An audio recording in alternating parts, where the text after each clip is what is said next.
Hello दोस्तों, एक बार फिर से आप सभी का स्वागत ज्ञान सेतु में मैं करती हूँ। दोस्तों, आज कुछ महत्वपूर्ण प्रश्न आपके सामने लेकर आई हूँ दोस्तों। परीक्षा के दृष्टिकोण से काफ़ी इम्पोर्टेंट हैं। तो चलिए समय न गवाते हुए फटाफट हम पढ़ लेते हैं। प्रथम प्रश्न है, मैथिली का विकास किस अपभ्रंश में माना जाता है? मैथिली भाषा का जो विकास है वो किस अपभ्रंश में माना जाता है? इसका उत्तर है मागधी अपभ्रंश। मैथिली भाषा के विषय में एक और महत्वपूर्ण जानकारी दे दूं आपको। मैथिली भाषा देवनागरी तिरुता लिपि में मानी जाती है। और कि आपको पता ही होगा, मैथिली भाषा को 2003 में भारतीय संविधान की 8वीं अनुसूची में शामिल किया गया है। 2003 में बहुत ही महत्वपूर्ण प्रश्न है दोस्तों। 2003 ईस्वी में इसे भारतीय संविधान की 8वीं अनुसूची में सम्मिलित किया गया है।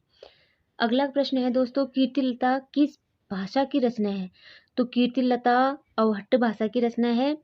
जैसे कि आपको पता ही होगा कि कीर्तिलता विद्यापति की रचना है। कीर्तिलता की रचना 14वीं शताब्दी में हुई है, जो विद्यापति ने की है।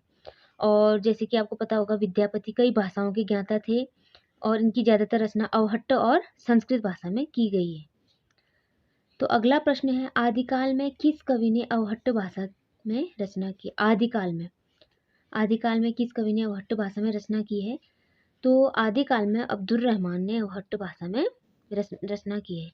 तो अब्दुल रहमान का अन्य नाम अजहमान है और इनकी प्रसिद्ध रचना क्या है? प्रसिद्ध रचना इनकी है संदेश रासक।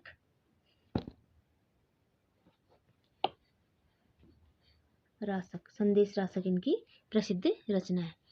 अगला प्रश्न है दोस्तों, उत्तर भारत में भक्ति का प्रचार प्रसार करने का श्रेय किसे है? तो ये बहुत ही इंपॉर्टेंट प्रश्न है, वो पेपरों में अक्सर पूछा गया है। तो रामानंद जी को उत्तर भारत में भक्ति का प्रचार प्रसार करने का श्रेय दिया जाता है।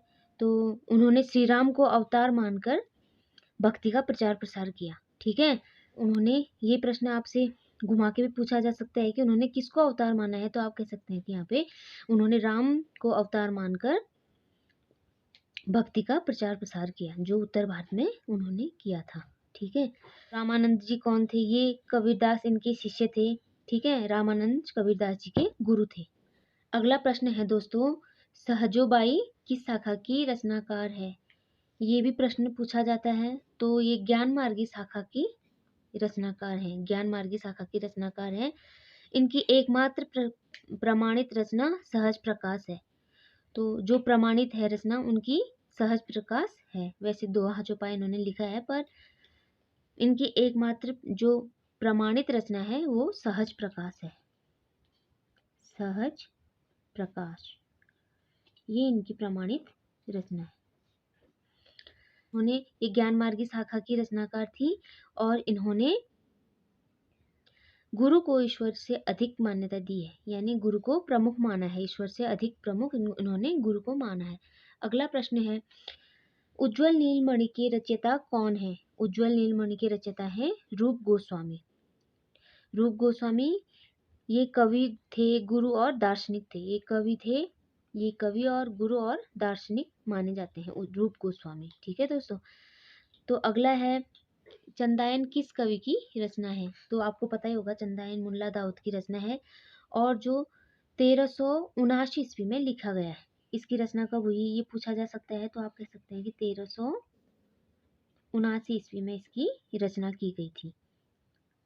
चंदायन की रचना 1379 ईस्वी में की गई थी।